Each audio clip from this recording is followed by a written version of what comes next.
much audio of the sounds, of the clicks, of whatever technology they're using, this static.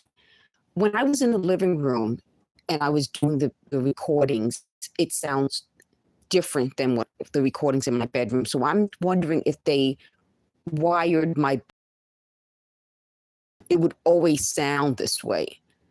I thought, sometimes they said they lower it, but for me, when I'm listening to the audios, I'm hearing more in this room than I did in the living room. They keep talking about different things, but in this audio, I'm not going to talk as much. I'm not going to tell you what they're really saying, because some of what they're saying, it's confusing to me, because it's now starting to seem like it's just a lot of different things. But I really want to focus instead on the audio of the sounds. In this room, the sounds, kind of, the hissing sound, I think, is like part of their radio broadcast. It's not consistent. So there are times when it's broken.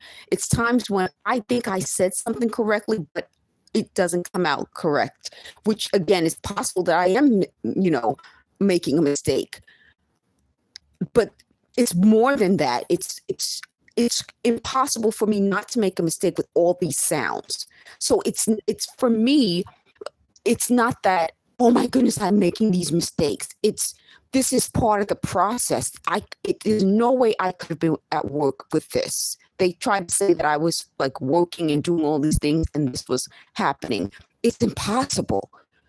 The other big deal is that when I'm trying to describe, well, this sounds like the pop sound is described in, there was an article in Popular Mechanics, and if you click on the link within that article, it takes you to a different website that describes an NSA lawsuit. And the sounds that I described in 2019 before I saw that lawsuit, like a snap, crackle, pop, which is like the cereal, that pop sound is still in this room. I don't remember hearing that same recording of it in the living room. I heard a sound that was similar, but I described it differently in that room than I am now in this room, because it sounds different. But this is the same sound that I recorded in 2019. So in 2019, I recorded the same sound and they're still using it, which goes to show that some of what I was trying to say, that something changed, some of it's still here. It didn't change. And when I wake up and I feel like my head, like it feels like it's like someone squeezing it. It feels like my head is like a fruit that's being squeezed. That this technology, it doesn't just make me feel pain, but it tightens my head. And it feels like I wake up and I feel like something is squeezing my head. So now I'm protecting my head so it doesn't affect it as much. And my face is changing again, which goes back to facial recognition. When I was unrecognizable at one point, I was crazy. Okay, I was unrecognizable. I was crazy. I was looking at myself like, he does this. And when I'm looking at the lawsuit that describes microwave voices, it makes sense, because sometimes I can't record exactly what they're saying. So it's not just the radio signal. It's not just like, I said in a video before, it's not like neighbors talking, which sounds like normal people just talking. This is some weird voice. So it could be called microwave voices. And in this room, I'm able to record it clearly. So this room, I think, is the room where back in 2019 and I was recording and it drove me nuts. This drove me more nuts. So when I went into the living room, I became less nuts. The other thing I want to say about that is that in the lives that I've done in the living room, to me, this recording sound clearer. It sounds like just regular people talking. This room, I told you guys, I don't have neighbors. One wall is outside, another wall is outside, and the other wall is a different bedroom in my apartment. and then the other wall is the bathroom. So I don't have like, it wouldn't be just a neighbor talking unless it would be above or below, but that's much harder because of the separation of the apartments. So this room, to me, the sounds are the better sounds than in the living room. The other thing about that is that when I'm saying that feels like something's coming down from the ceiling, it goes back to the thumbnail that I use is from that article that's linked in the Popular Mechanics article. And it says microwave voices, pops, clicks, and I think something else, I don't remember. But I want to add to that the radio broadcast, the radio waves. So that hissing sound to me sounds like it can be interrupted, and it's interrupted. I'm not sure if it's interrupted because something they do with their technology or because something with this radio wave sound to me is being interrupted. So I'm just going to let you guys listen. Just after I release this video, I'll put the article in the description. But I'm wondering if anyone ever who's a lawyer took a look at that lawsuit. It was, I think, 1992. Clair Akewi, Akewi, and looked at. I know the lawsuit was dismissed, but looked at the background of that lawsuit, whether they're, if a lawyer professional ever took a look at that. If anybody out there knows, could you guys leave a comment? Or can anyone tell me if anything about this lawsuit was referred to in future, in other lawsuits? Meaning, a lot of times when, even if something's dismissed, some people use the information from a previous lawsuit in a new lawsuit. If anyone's ever done that, could anyone leave a comment and let me know if later on people refer back to this dismissed lawsuit and was able to prove anything from that lawsuit. Guys, I'm just going to rest and let you guys listen.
they're talking now, and they're trying to figure out whether it sounds the same in different places. What I'm wondering is, could it be that if I'm recording something, someone someplace else can hear the other sounds? And like they said just now, encrypted messages. I don't think they would do that this way. Why would you send an encrypted message as a broadcast? What I think it is that in order to change my videos, they can change things that I've said to something else. So I'll hear it here and it sounds normal. I play it back and it will sound strange. And if somebody else is hearing this live, it sounds strange. So I could say like something and I think I said it correctly. If I had a second phone to record while I'm recording this, I could see whether it would match up. One day maybe I will do that to see if both live recordings match on different phones, to tell whether it's my phone that's they are hacking and then can change it, or whether it's something about this whole system that can be changed. So I'm wondering, I don't think they would send an encrypted message this way, only because the person receiving it would have to log into YouTube and hear the live, which would give up both people's identity, or give up their identity and the person logging into the videos. But I'm wondering if, in order to confuse this situation, they can change things based on where I'm located. So in this room, they could change something, but if I do it in the living room. Now, I think they just said, why don't you go into the living room? I'm not going to listen to their suggestions. Their suggestions are always horrible, and it never helps me. It only helps them. And that's something else I want to talk about, that their suggestions help them. It doesn't help the victim. And I said I'm going to put up the, what's that thing called? The article in the description. And part of it talks about the apologists, meaning you have the mind controllers, and then you have like the apologists for them. To me, those are the ones who, they may not be the ones who are the mind controllers or intentionally doing it, but those are the people who are going to try to make you feel like they have in the past for me, like, don't you feel sorry for these people? Or don't you think that, you could be hurting them? Meaning they don't know that they're making easier for the mind controllers. They're sort of just trying to kind of make it so that they're apologizing for them, but then really aren't. They're continuing this system. And since I'm trying to completely destroy this system, I have to expose even the apologists, the people who kind of make it enable. To me, I'll call them the enablers of this system. So I'm going to end this video now. I'll do more live streams, but I'm going to end this video now. Thank you guys for listening. But if you have more information, please leave a comment.